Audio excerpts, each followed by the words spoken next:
Hello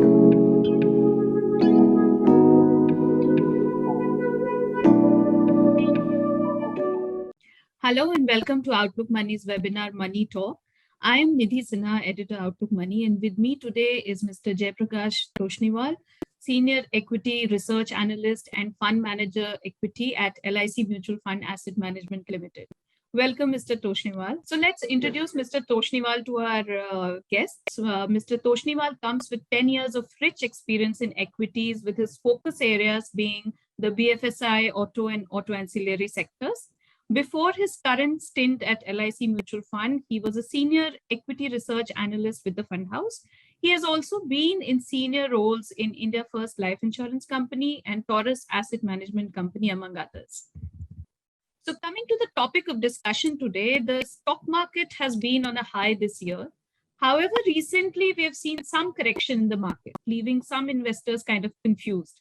It is in these times that the importance of asset allocation gets highlighted, because proper asset allocation can help investors tide through rough waters on the equity as well as the debt side and give them balanced overall returns. So today we'll delve deep into the concept of asset allocation, and Mr. Toshniwal is here to explain the nuances of that and everything else that is relevant for investors to know about asset allocation. So without any delay now, let's start with the money talk. So to start from the basics, Mr. Toshniwal, what is asset allocation and how does it help investors? So asset allocation is basically to strategy to know where investors divide their fund between debt and equity depending on their risk tolerance, depending on their investment objectives and diversification expectation. The final outcome of all the asset allocation strategies is that one should achieve their investment goal, their investment objective. And that depends on different age, different risk tolerance levels and other. Okay. So what are the common asset classes that one should have in a portfolio? Like apart from equity, equities are much in news today, but apart from that, what else is there that one should have in a portfolio? One can invest in equity. Debt market is also a very liquid market in India. People are generally invested in real estate and physical gold also, but those are very illiquid assets per se as such. So these are the kind of four basic investment asset class which is available to investors in India. Right. So yeah, broadly speaking, there is equity and debt and gold and real estate, like you mentioned. But primarily, when one looks at one's portfolio, it's the equity debt ratio that one thinks about from the asset allocation point of view.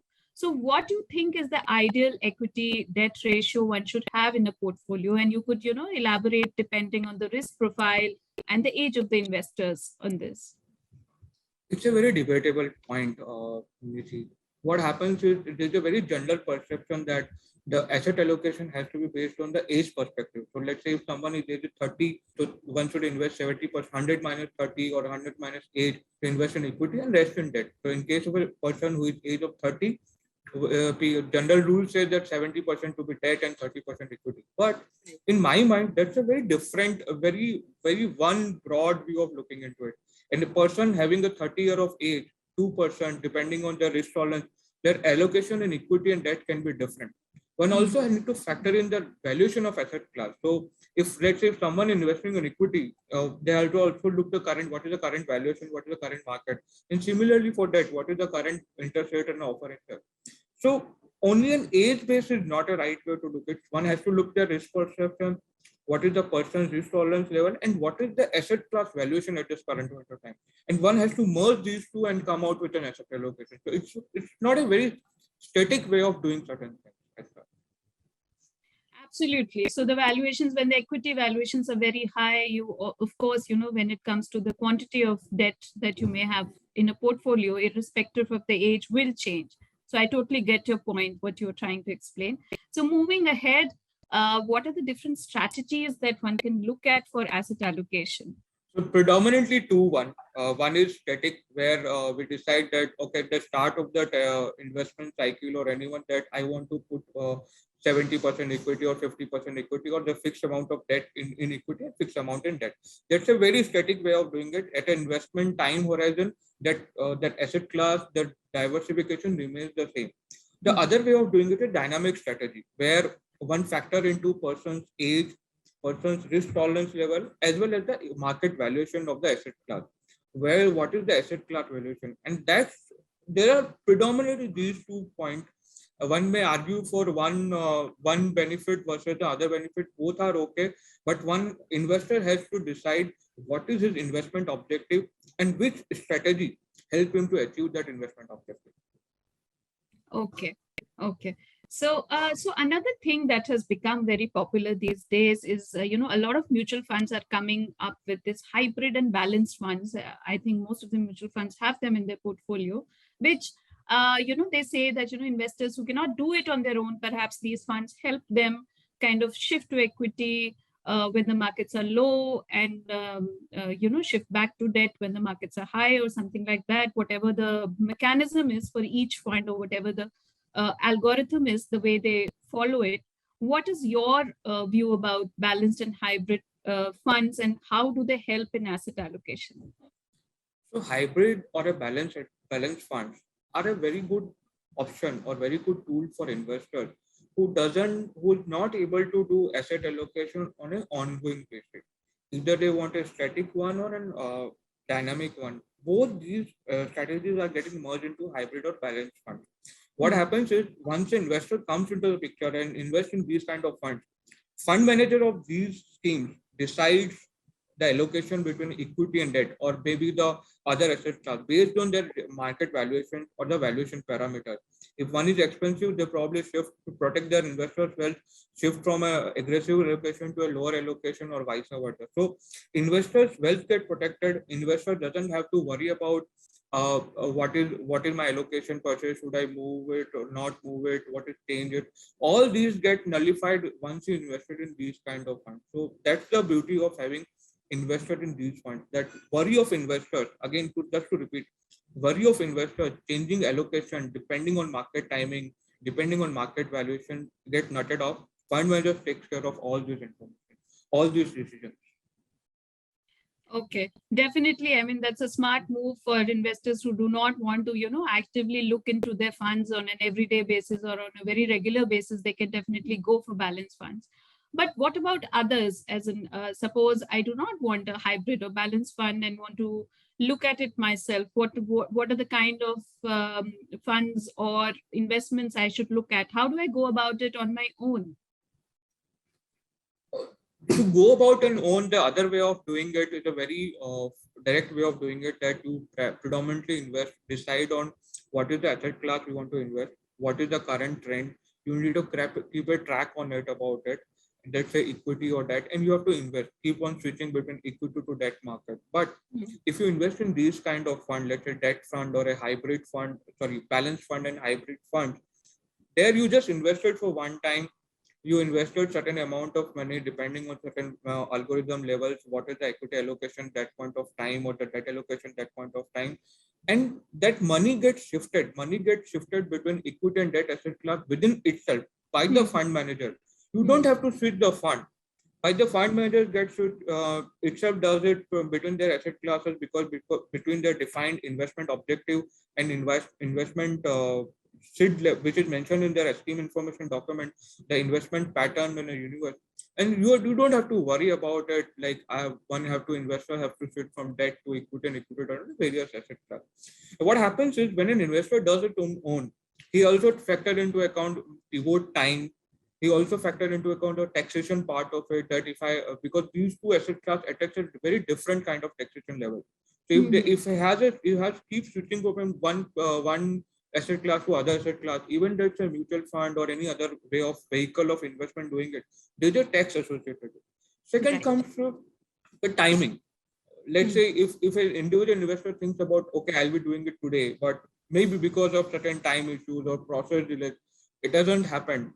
So he misses out on the timing part of it. So all these get nullified if he's invested in hybrid kind of funds, where again the investment house or the fund manager takes the call, and investors just have to invest and remain invested there for a longer period of time to understand, to get and to enjoy the benefit of that wealth creation by that dynamic asset allocation.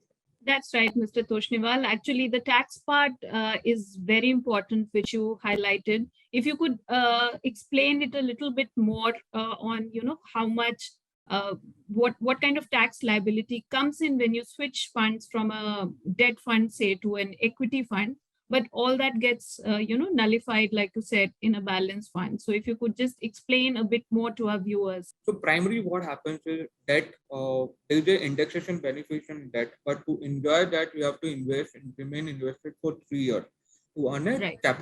long-term capital gain. But if you switch out between before 3 years, you get a short-term capital gain tax, which is a much higher rate of roughly 15%, if I'm correct. Hmm. Now you keep on switching from short term to long term. I mean, you're paying tax at 15% in a short term scenario. You're moving to equity again. You're paying a short term tax, which is again a higher rate. But in equity, long term tax is only a one year time frame, and after 1 year, there is an interest tax rate of only 10% of a long term capital gain tax.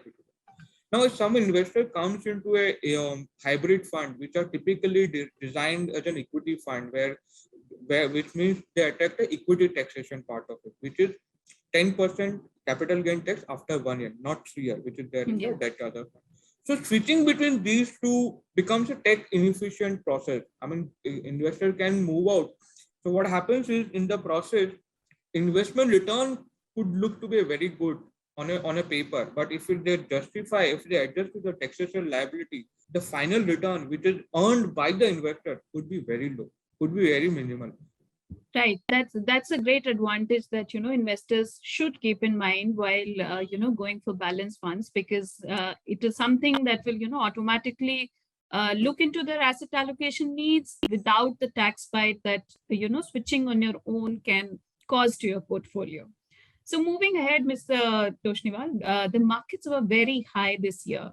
Of course, recently there has been some sort of correction, but we saw a lot of investors, new investors also entering the market. So what should be the strategy for equity investors, stock market investors when it comes to asset allocation? And this becomes very important for our viewers because a lot of our viewers are young people who are more interested in equity, and given their longer time frame, they may be investing in equity much more than debt.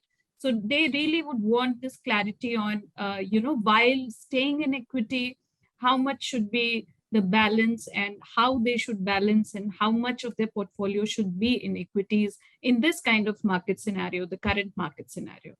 In the current, whenever one has to invest in equity, they have to evaluate not only equity, the whole asset class, the other options asset class. What happens is one asset class, let's say equity or debt, gets prop up or gets into demand or start giving a good return because there is no alternative to this one. So one has to also look at the investment valuations of other alternative asset classes. In the current scenario, in an equity market right now, what we are seeing is basically because of certain lower interest rate, and that's what we have seen in last 1 year, 1.5 year, the kind of performance. In my mind, will it continue, not continue, depend on various factors, and that as an investment class, we need to continue evaluating it. To specific advice to the new investors per se, don't over execute yourself. Don't look into a very short term kind of scenario, because equity as an asset class has been a very volatile asset class. It has been a very volatile. It can go plus minus, like it's a very wide range. But if you look at very very long period of time, let's say 20 years, it's a 13 more than 13% kind of CAGR. And believe me, as a 13% CAGR for the 12 years, if you're invested, the money is more than 4x or 4x plus. So if you're very, I mean, I'm not talking about a long-term investment like a really, really long term, because our life is finite. We would like 70, 80 or 100. But if you divide this lifespan by, let's say, 12-year age or 13-year age, you will come to investment objectives. I mean, until 12 year, one would be a child. In 12 to 24, it does. So a really 10, 12-year kind of a long horizon, if they remain equity for a very decent time frame, there's a very good chance of, as per historical numbers, there's a very good wealth creation has happened.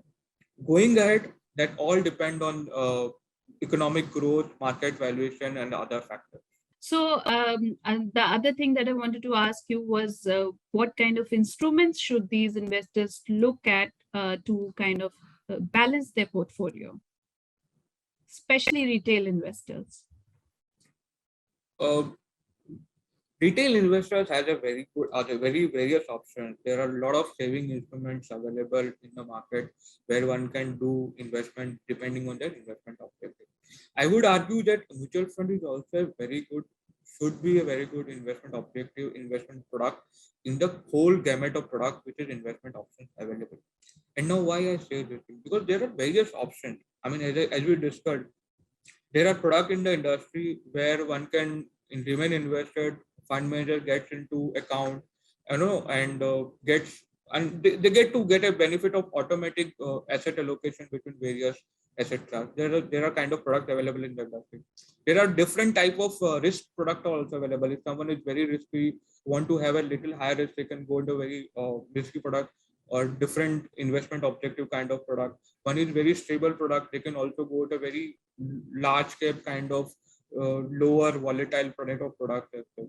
So the mutual fund industry as a basket has a very good product which support and which meets the criteria of various investors depending on their risk tolerance, risk perception, as well as investment objective.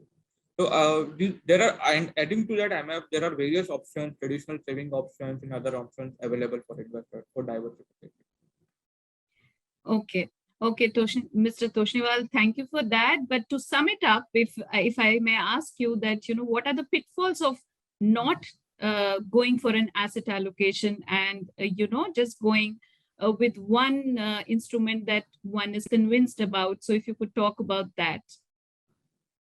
So what happens is an investor is coming, let's say, for a 3 to 5 year time frame, and he's coming into market when the market probably at a equity market is a very high valuation, and he comes to that, and if somehow let's say somehow the 3 year time frame the equity market didn't perform, and he's a very high allocation to equity, there could be a problem. He won't be able to match his investment objective. Similarly, if he's coming to a debt level where your debt valuations are interest rates are at a very low level and they can remain at those levels at a very long period of time.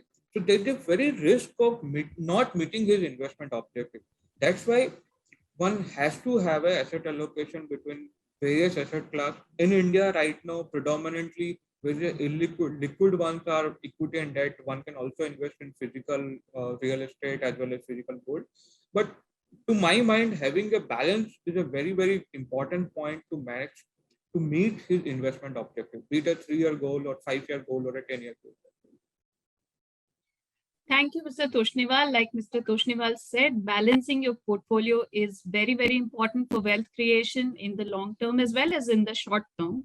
And there are so many instruments to do that within the mutual funds landscape. There are all kinds of funds which are debt, equity. You could also invest in gold. Now there are some funds that are, investing in real estate as well. There are real estate funds.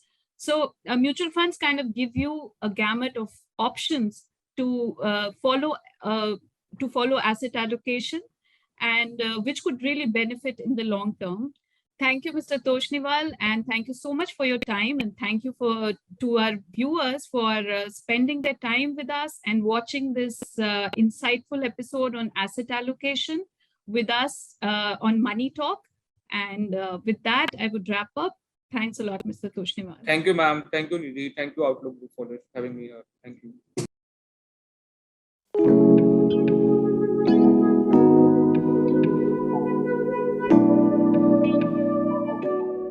Mutual fund investments are subject to market risks. Read all scheme-related documents carefully.